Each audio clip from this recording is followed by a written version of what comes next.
नमस्कार दोस्तों।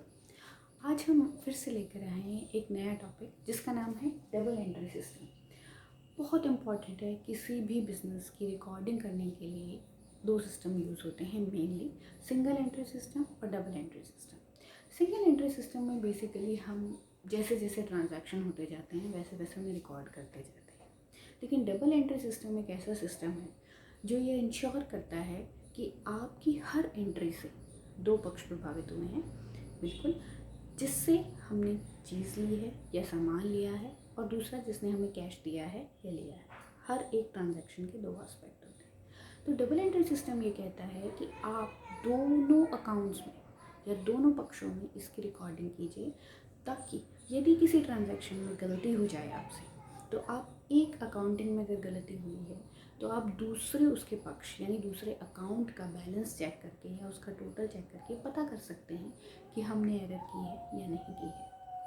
इसीलिए दो तरह के सिस्टम होते हैं, पर बेसिकली जो छोटे दुकानदार होते हैं वो सिंगल एंट्री सिस्टम करते हैं, लेकिन जितने भी बड़े एंटरप्राइजेज होते हैं जो इंश्योर करना चाहते हैं कि हमारे अकाउंट्स प्रॉपर वे में हो, वो लोग डबल एंट्री सिस्टम को फॉलो करते हैं।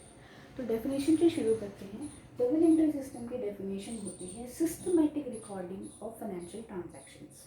ये बहुत इजी है। जितने भी फाइनेंशियल ट्रांजैक्शंस हैं उसकी हम एक सिस्टमेटिक रिकॉर्डिंग करना चाहते हैं। That is why we are following double entry system. अब जैसा कि नाम से ही पता चल रहा है कि डबल एंट्री सिस्टम किसी भी ट्रांजैक्शन की दो जगह पे एंट्री की जाएगी। वो दो जगह कौन सी होगी? फर्स्ट, ये टू फोल्ड आस्पेक्ट के पे काम करती है, जिसमें फर्स्ट होता है एन आस्पेक्ट ऑफ रिसीविंग। जो भी बंदा रिसीव करेगा या जो भी अकाउंट रिसीव करेगा वो होगा डेबिट, और एन आस्पेक्ट ऑफ गिविंग, जो भी बंदा गिव कर रहा है, चाहे वो हम दे रहे हैं या हमें कोई और हमारा पार्टी दे रही है, उसका जो अकाउंट है वो क्रेडिट होगा। ये बहुत क्लियर बात रखनी है आपको हमेशा याद कि debit the receiver and credit the giver. ठीक है, इसके बाद हम आते हैं एक बहुत ही इम्पॉर्टेंट एस्पेक्ट जो कि है अकाउंट्स।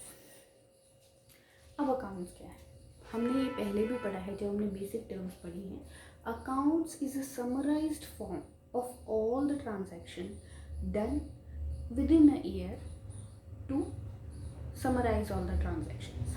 हमने जब जर्नल में एंट्री की उसके बाद हम उनको अकाउंट में क्लासीफाई करते हैं, ताकि बहुत हैप-हज़र्ड नहीं हो, क्योंकि जो भी हमने एंट्री की है वो तो सारी एंट्रीज कर लिए।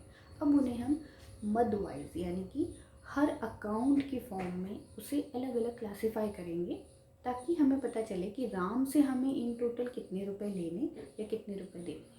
राम से हमने एक ही ग्लांस में हम देख के बता सकें कि हमने कौन कौन से transaction with in a year Ram से किए थे, क्योंकि जनरल में तो हो सकता है हमने एक ट्रांजैक्शन 10 तारीख को किया और फिर अगला 29 तारीख को किया। तो ये इजी वे होती है, समराइज्ड फॉर्म होती है, जिससे हमें इंसाइट मिल जाते हैं एक अकाउंट के, एक पार्टी के। तो अब अकाउंट कौन कौन से तरह के होते हैं? मेनली ये अकाउंट जो रिलेटेड होते हैं वो नेचर से होते हैं। नेचर यानी कि सबसे पहला, अगर वो पर्सन से रिलेटेड है तो वो पर्सनल अकाउंट होगा।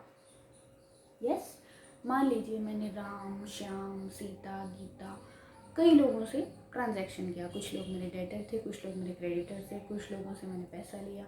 मैं अपनी जो वर्कर्स हैं उनको भी नाम से ही एंट्री करूँगी। मैंने इसको सैलरी दी, मैंने इसको कमीशन दिया, मैंने इसको रेंट दिया।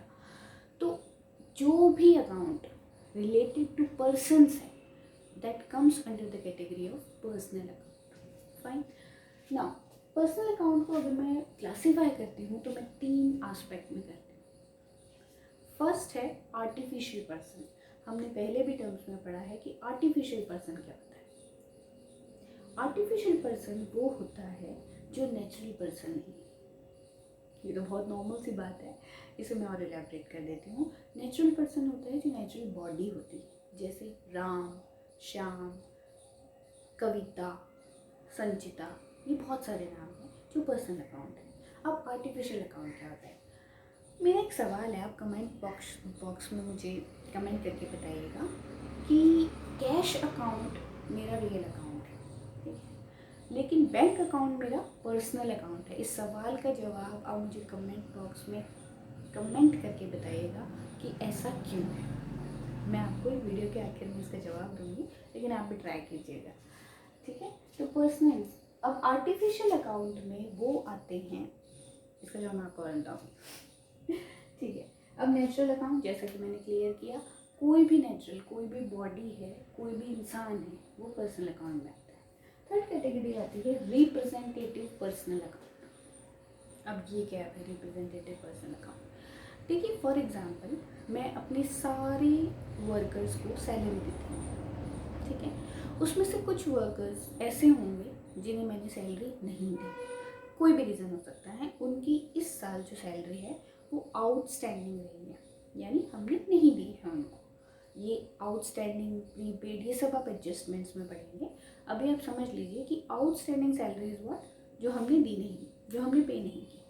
तो मैं क्या करूँगी, मान लीजिए 20 ऐसे लोग हैं, तो मैं उनको एक एक नाम से लिखने की बजाय मैं उन सबको एक एक नाम से लिखने के बाद समअप कर दूँगी, और समअप जब मैं करूँगी तो मैं उन्हें नाम दूँगी आउटस्टैंडिंग सैलरीज अकाउंट, ठीक है। ये पर्सनल अकाउंट है। ये 3 तरह के अकाउंट्स हो गए। इसके बाद आता है रियल अकाउंट। क्या होते हैं? those accounts which are related to the assets of the company. Now, whether they are real assets or intangible assets. Intangible asset हमने पुराने वीडियो में भी पढ़ा है। Intangible asset का मतलब होता है वो assets जो tangible फॉर्म में नहीं दिखाई देती, जिन्हें हम टच नहीं कर सकते, जिन्हें हम छू नहीं सकते, लेकिन वो हमारे लिए asset होती हैं। For example, yes, correct, goodwill, copyright और पेटेंट, ये इस तरह की हमारी एसेट हैं जो इंटेंजिबल फॉर्म में होती है, ठीक है। फिर थर्ड आती है, तो जो भी एसेट से रिलेटेड अकाउंट्स हैं they comes under the category of real accounts. Third है इनकम एंड एक्सपेंडिचर। यस, जो भी हमारे इनकम्स हैं, जैसे हमें कमीशन मिला कहीं से, हमें profit on sale of investment मिला, या और भी बहुत सारे जो हमारी इनकम्स हमें हुई हैं, that comes under the category of nominal account as well as the expenditure, whether it is cartage, whether it is rent, salary, wages, all comes under the category of nominal accounts.